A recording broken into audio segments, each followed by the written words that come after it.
తగినంత ఈజీ. కాని ఒకప్పుడు శబరిమల యాత్ర అంటే భయం భయంగా వెళ్లేవారు. ఎప్పుడు ఏ చోట ఏ ప్రమాదం ముంచుకొస్తుందో ఎవ్వరికీ తెలిసేది కాదు. అప్పట్లో శబరిమల వెళ్లటానికి ఏరుమేలి మార్గం అనే ఒక్కదారినే ఉపయోగించేవారు.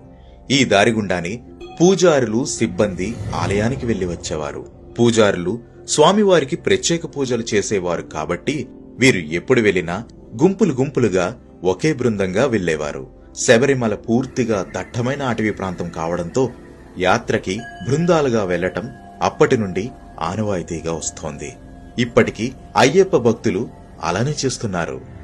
200 సంవత్సరాల క్రితం 70 మంది శబరిమల యాత్రకు వెళ్లారు. ఆ సంవత్సరం ఆలయ పైకప్పు ఎండుగడ్డితో, ఆకులతో కప్పబడి ఉంది. అప్పట్లో గర్భగుడిలో ఏకశిలా విగ్రహమే ఉండేది. ఆ విగ్రహానికే పూజలు చేసేవారు. 1909లో దేవాలయంలో అగ్ని ప్రమాదం జరిగింది. ఆ పరిస్థితి నుంచి తేరుకుని దేవాలయాన్ని మరల 1909 నుంచి 1910వ సంవత్సరంలో పునఃనిర్మించారు.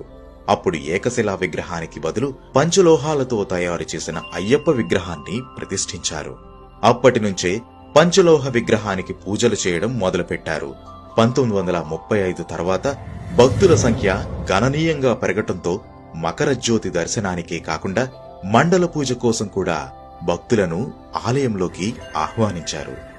కొత్తగా చాలక్కాయ మార్గం, వడిపెరియారు మార్గం ఏర్పడటంతో శబరిమల యాత్రకు వచ్చేవారి సంఖ్య రోజు రోజుకు మరింత పెరిగింది. కేవలం మకర జ్యోతి సమయంలోనే కాక విషు, పంకుని ఉత్తరం, ఓనం వంటి పండుగల సమయంలో కూడా ఆలయ ద్వారాలు తెరిచి ఉంచేటట్లు 1945వ సంవత్సరంలో ఆలయ బోర్డు నిర్ణయం తీసుకుంది. 1950 వరకు పరశురామ నిర్మితమైన దేవాలయం 3 సార్లు అగ్నికి ఆహుతైంది. అయినా సరే మరల 1951లో పంచలోహ విగ్రహాన్ని చెంగనూరు నుండి తెప్పించి వేద పండితులు మంత్రోచ్చారణ మధ్య ప్రతిష్ఠించారు. అప్పటి వరకు కేరళీకేలి విగ్రహంగా కీర్తించబడ్డ అయ్యప్ప స్వామి భారతీ కాళీ విగ్రహంగా, నేడు భూతలీకేలి విగ్రహంగా కీర్తించబడుతున్నారు. బెంగుళూరుకు చెందిన ఒక భక్తుడు గర్భగుడి పైభాగం, దాని చుట్టూ బంగారు రేకులతో తాపడం చేయటానికి పూనుకున్నాడు. 2000 సంవత్సరంలో శబరిమల పూర్తిగా స్వర్ణ దేవాలయంగా మారిపోయింది. 1984 పూర్వం 18 ఎక్కటానికి పరశురామ నిర్మితమైన రాతి మెట్లనే భక్తులు ఉపయోగించేవారు. మెట్లను ఎక్కేటప్పుడు ప్రతి మెట్టిపై కొబ్బరికాయను కొట్టేవారు. దాంతో భక్తులు మెట్లు ఎక్కటానికి ఇబ్బంది పడేవారు. ఇది దృష్టిలో పెట్టుకుని బోర్డు వారు 1985లో 18 పంచలోహ కవచాన్ని కప్పి మంత్రతంత్రాలతో కప్పేశారు.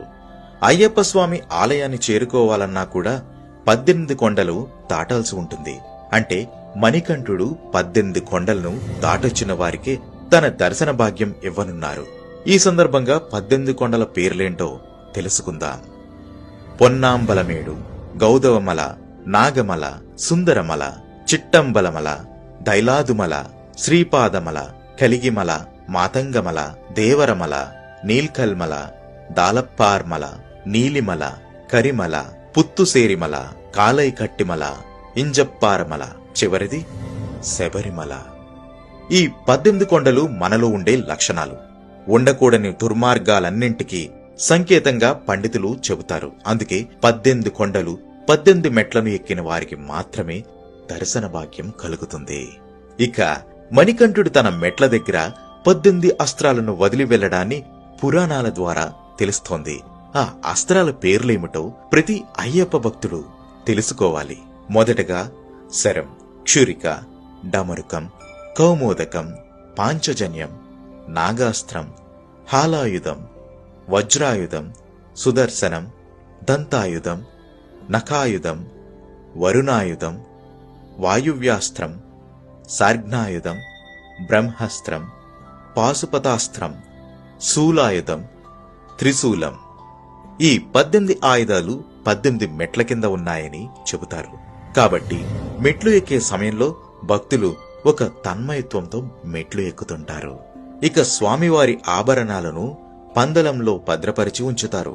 అక్కడి నుండి మకర సంక్రాంతి రోజున 3 పెట్టెలలో ఆభరణాలను తీసుకుని 11 మంది సభ్యులు 3 రోజుల పాటు మోసుకుంటూ వచ్చి 84 కిలోమీటర్ల దూరంలో ఉన్న శబరిమలకు చేరవేస్తారు.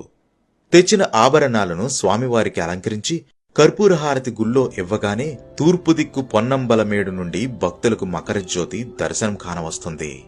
ఆభరణాల వెంట పందలం రాజవంశస్థులలో పెద్దవాడు కత్తి పట్టుకొని నీలిమల వరకు వచ్చి అక్కడ విశ్రమిస్తాడు. తిరిగి జనవరి 20వ తేదీన ఆభరణాలను వెంటబెట్టుకుని పందలం వరకు వెళ్లి వాటిని భద్రపరుస్తారు. ఇది శబరిమల ఆలయానికి ఉన్న పూర్వ చరిత్ర. ఓం శ్రీ స్వామియే శరణమయ్యప్ప. ఈ వీడియోని అందరికీ షేర్ చేయండి.